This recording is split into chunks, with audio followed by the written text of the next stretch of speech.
Tervetuloa videoblogiin. Tänään olisi tarkoitus tehdä nopea katsaus Sportlifein lisäravinteita, mitä tykkään käyttää. Ja Juha on siellä kameran takana, eli hän voi kanssa sitten kertoa tässä samalla omista suosikeistaan. Ja Juhallahan alkoi nyt kisadietti, eli 15 viikkoa sinne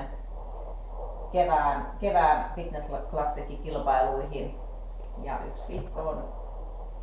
Onko sulla 1 viikko? Viikko on mennyt. Okei. Okay.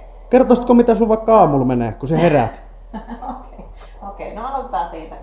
Eli ihan tää perus Dailyn monivitamiini, kapselit ja sitten C-vitamiinia ja D-tä, sitä ei nyt tainnut tässä ollakaan, mutta D-tä, eli ihan perusvitamiineja. Ja sitten otan tosiaan ton vihreän teen. Se on ollut siinä mukana silloin kun diettiä aloin tekemään, tai oli dietin aloitus, niin nämä lähti heti käyntiin. Ja se on yleisterveellinen, sitä voi aina käyttää. Niin on, joo. Ja Sallan kanssa puhuttiinkin, että sitä nyt sitten ylläpidetään, ja se on ihan kiihdyttää aineenvaihdunta, ja on tosiaan sellainen yleisterveellinen tuote. No mites sitten kun... Ja omegaa myös, kun menee aika reippaasti, eli aamulla 3, iltapäivällä 3, illalla 3, eli aika reippaasti. Ja sitä saakin mennä. Joo, ja toki mulla on sitten sitä kookosrasvaa siinä ruoan mukana ja näin, että... Ja Noorahan yrittää pysyä silleen niin kuin aina ympäri vuoden vähän hyvässä kunnossa, ettei pääse niin kuin räjähtää, niin on noita rasvanpolttotuotteita koko ajan vähän käytössä. Joo. Ja sitten tosiaan dietillä, tää taisi tulla silloin ihan huhtikuun viime vuoden alussa. Joo, huhtikuussa kun aloitin dietin, tää taisi tulla silloin just markkinoille, tää Prolanin purneri.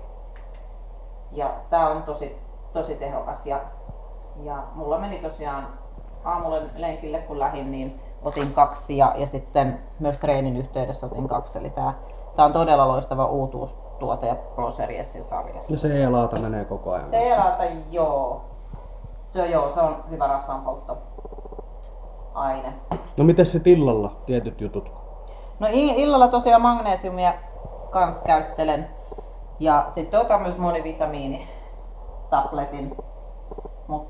Mutta tosiaan on huomannut, että jos niitä iltaseen menee tai vetää sitten vihreitä teitä esimerkiksi tai C-vitamiiniakin, niin se aineenvaihdunta kyllä aika reippaasti, että sitten saa ravata yöllä siellä vessassa, että se ei ole ihan kiva juttu. No mitäs sitten treenin ympärillä ennen ja jälkeen ja treenin aikana, niin mitäs silloin? No siinä on ennen treeniä C-vitamiinia ja D-vitamiinia, sitten on glutamiinia ja kreatiinia, niitä laittelen palkkarin sekaan. Eli Recovery Plussaa palautusjuomana. Ja sitten tosiaan täällä on se kerosiini Pro Seriesin sarjasta. Laturi, kyllä, ja erinomaisen makuinen. Ja sitten on toi PCA, eli treenijuomana. Juon sitä. Ja sinne kanssa laitan muutaman teelusikallisen glutamiinia sekaan. Miten sitten palkkari? Palkkari Recovery Plussa. Ja tää on se raakakaakao. Stevialla maustettu vielä vähän laktoosinen. Eli tää on kyllä huipputuote. Ja tuo stevia on hyvä. Joo, stevia on hyvä, ei ole mitään aspartaamia. Joo. Ja tosi hyvän makuinen. Eli se on niin kuin aika tärkeä itselle, että sitä on myös miellyttävä sitten juoda. Ja sitten välillä teet itsekin, että vissiin, tai ainakin on nähnyt, että laitat tuota isolaattia. Joo. Koska sehän on tosi hyvä palautumiseen tuo isolaatti, kun se on niin nopeasti imeytyy. Joo, kyllä. Ja itsekin käytän isolaattia. Ja sulla on aika paljon, sehän teet niitä tein itse palkkaritaan. Ja itse kanssa tein kisadietillä, niin tein sitten palautusjuoman ihan itse sen, että nyt varsinkin niin oppilla sitten tuo on helppo tuo recovery. Se on tosi helppo. Ei tarvitse silleen kauheasti hivistellä siinä, mutta silloin dietillä tuli tosi tarkkaan, tietää tasan tarkkaan, että paljon siellä on maltoa. Ja sitä malton määrää pystyy sitten säätelemään, että vähentämään vähän loppuun kohteen. Tuo isolaatti on siihen itse tehtävää kyllä tosi hyvä. Joo, kyllä. Tuossa olikin. Joo, mutta tänään olisi tarkoitus kokeilla tätä Sportlifein uutta puddingia. No jos sitä on muuten maistettu kertaan. Joo, eli nyt olisi tänään tarkoitus testailla. Ja näitä on 3 eri makua, eli on valkosuklaa mansikka, suklaatoffee ja nyt on tää karamell vanilja, mitä sitten testataan. Ja katsotaan nyt sitten mitäs siinä on? Ravintosisältö eli 100 grammassa 361 kilokaloria, josta sitten rasvaa 3 grammaa, hiilareita 5 grammaa, josta 3 on sitten sokereita ja proteiinia on huikeat 74 grammaa. Tämä on melkein niin kuin proteiinijauheen Kyllä. sisältö. Kyllä. Aika lähelle konsentraattia. Joo. Eli voisi ajatella just lisäproteiiniksi tai sitten niin täydentää sitä ruokavaliota. Jälkiruoksi tosi hyvä ja just kattelin, että toihan menisi niin kuin mullakin välipalana nyt vaikka dietille tuo.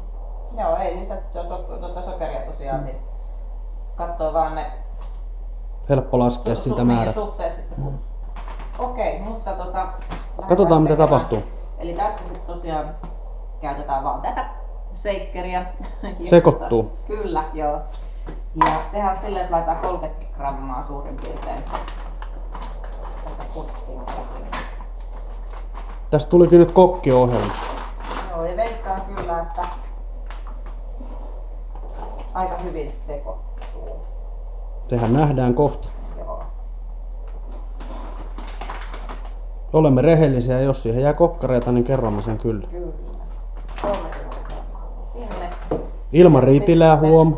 Joo. Ja sitten voi käyttää myös veteen, mutta nyt kokeillaan tähän rasvattomaan maitoon. Eli 1,5–2 desiä suurin piirtein. Vedätkö ihan arviosta sen sinne? Kyllä.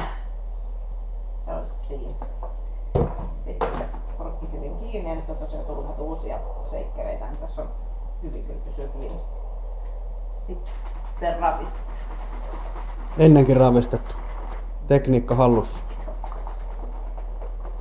Mut näitä tosiaan kehun tätä Pro Seriesin sarjaa, eli tässä on sitten vielä se keltainen EAA mukana tuossa samassa sarjassa. Todella loistava. Kerrotko nyt siinä samalla, kun sekoittelet sitä, että niin jos ajatellaan tuommoista, sehän olet kilpailija ja kaikki sen tietää. Mutta mitkä on semmoiset niin välttämättömät, jos ajatellaan, että näistä pitäisi valita vaan vaikka 3 tuotetta, niin mitä suosittelisit? Perusurheilijalle vai sitten ihan... No vaikka punttisalikävijälle, joka haluaa vähän lihastakin kasvattaa. Niin. Joo, eli tietysti palkkari treenin jälkeen, ennen treeniä kerosene ja sitten lataus treenijuomana tämän PCA. Joo. Ja sitten tietysti lisäravinteissa C-vitamiini. Ehkä monivitamiini voi riittää aika pitkälle jo. Kyllä, joo. Et pelkkä sekin. Joo. Ja sitten ihan rasvan polttoon, niin tää Prolanin purneri on kyllä. Jos semmoista haluaa olla. Niin, kyllä, joo. Mutta me on sitä mieltä kans, että tuo palkkari on varmaan niin kuin kaikkein tärkeä. Kyllä. Ja tietysti se terveellinen ruoka. Nyt taas mennään vähän liian vähän maitoa. Joo. Mut kato, aika samettisen tasainen.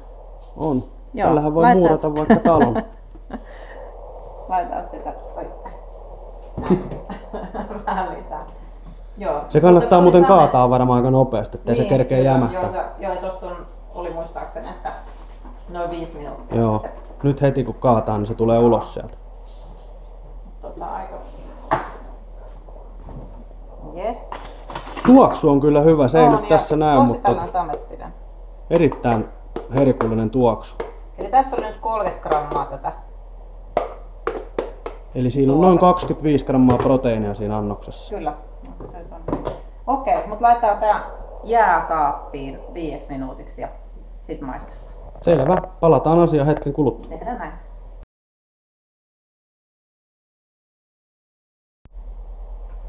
Yes, eli 5 minuuttia on ollut karamelli-vaniljepuddingit jääkaapissa.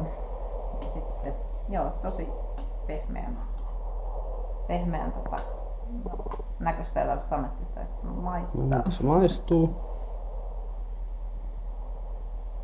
Tosi hyvänen. No. Ehkä enemmän tulee tuo karamellin maku tässä. Onko se niinku sille ihan niinku menee täydestä? Joo, todellakin. Siis todellakin hyvä. Mutta joo, enemmän tulee just, tai ainakin ensimmäinen maku on tuo karamelli, mikä sieltä pukkaa. Onko kökköjä? Ei yhtään. Tää on ihan tosi tällainen samettinen. No. Onko se riski, että niitä tulee syötyä vähän liikaa? Eikä. Haluatko maistaa? No, pistä tulemaan. Joo. Tää maistuu kyllä ihan jakke makupalalla. Joo, itse asiassa. No. Joo, se toppee sellainen.